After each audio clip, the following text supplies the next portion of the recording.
सम्राट अशोक का नाम इतिहास में एक महान शासक के रूप में लिया जाता है।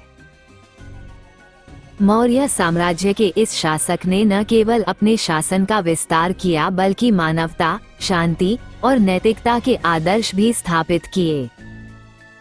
उनकी कहानी आज भी हमें सिखाती है कि क्रोध और हिंसा के स्थान पर प्रेम और दया का मार्ग ही सही है।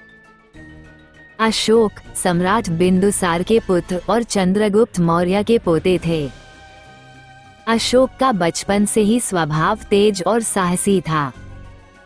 युद्ध और शासन कला में निपुण, उन्होंने बहुत कम उम्र में ही अपनी क्षमता साबित कर दी। राजा बनने के बाद अशोक ने कई युद्ध लड़े और अपने साम्राज्य का विस्तार किया। लेकिन उनकी कहानी का सबसे महत्वपूर्ण मोड़ तब आया जब उन्होंने कलिंग का युद्ध लड़ा। कलिंग एक समृद्ध राज्य था जिसे अशोक ने अपने साम्राज्य में मिलाने का निश्चय किया। युद्ध बहुत ही भयंकर था। हजारों सैनिक मारे गए और आम नागरिकों का भी भारी नुकसान हुआ। युद्ध में विजयी होकर अशोक ने कलिंग पर अधिकार कर लिया। जब अशोक युद्ध के बाद मैदान में घूम रहे थे, उन्होंने मृतकों के शव, रोते हुए बच्चों और विधवाओं को देखा। हर तरफ केवल विनाश और दुख का माहौल था। ये दृश्य देखकर अशोक का हृदय द्रवित हो गया। उन्होंने सोचा, क्या ये सब मेरे साम्राज्य के विस्तार के लिए उचित था? क्या इस विजय का कोई मूल्य है जब इसे हासिल करने के लिए इतनी जिंदगियां कुर्बान करनी पड़ी? यह विचार उनके जीवन का सबसे बड़ा मोड़ बन गया। युद्ध की विभीषिका से अशोक को अपनी भूल का एहसास हुआ। उन्होंने उसी दिन प्रण लिया कि अब से वे किसी भी युद्ध में भाग नहीं लेंगे और मानवता, दया और धर्म का पालन करेंगे। अशोक ने बौद्ध धर्म को अपनाया, जो अहिंसा, दया और शांति पर आधारित था।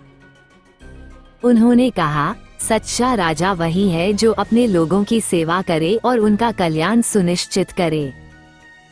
अशोक ने अपने शासनकाल में कई सुधार किए। 1. अहिंसा का प्रचार, उन्होंने शिकार, बलि और हिंसा पर रोक लगाई। 2.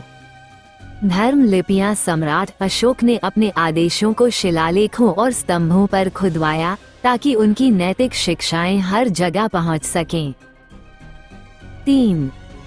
जन कल्याण, अशोक ने सड़कें, धर्मशालाएं और अस्पताल बनवाए। उन्होंने पशुओं और मनुष्यों के लिए चिकित्सा सुविधाएं भी उपलब्ध कराईं। 4. शिक्षा और संस्कृति, उन्होंने बौद्ध धर्म के प्रचार के लिए भिक्षुओं को दूर दूर तक भेजा। एक दिन सम्राट अशोक अपने महल के दरबार में बैठे थे।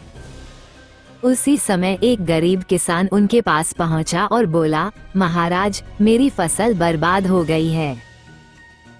मेरे पास खाने के लिए कुछ भी नहीं बचा। मैं अपने परिवार का पेट कैसे भरूं? अशोक ने उसकी बात ध्यान से सुनी और कहा, तुम चिंता मत करो। उन्होंने अपने खजाने से उसे धन देने का आदेश दिया। साथ ही उन्होंने अपने अधिकारियों को कहा कि वे ये सुनिश्चित करें कि ऐसा किसी और किसान के साथ न हो। किसान ने धन्यवाद दिया और कहा, महाराज, आप केवल एक राजा नहीं बल्कि हमारे पिता समान हैं। आपने हमें दिखाया कि एक सच्चा राजा कैसा होना चाहिए। सम्राट अशोक ने अपने जीवन के अंत तक धर्म, शांति और नैतिकता का प्रचार किया। उन्होंने सिखाया कि शक्ति और युद्ध से अधिक महत्वपूर्ण है प्रेम और करुणा। ये कहानी हमें सिखाती है कि हिंसा और क्रोध कभी भी स्थायी समाधान नहीं हो सकते। सच्चा राजा वह है जो अपनी प्रजा के कल्याण के लिए काम करता है।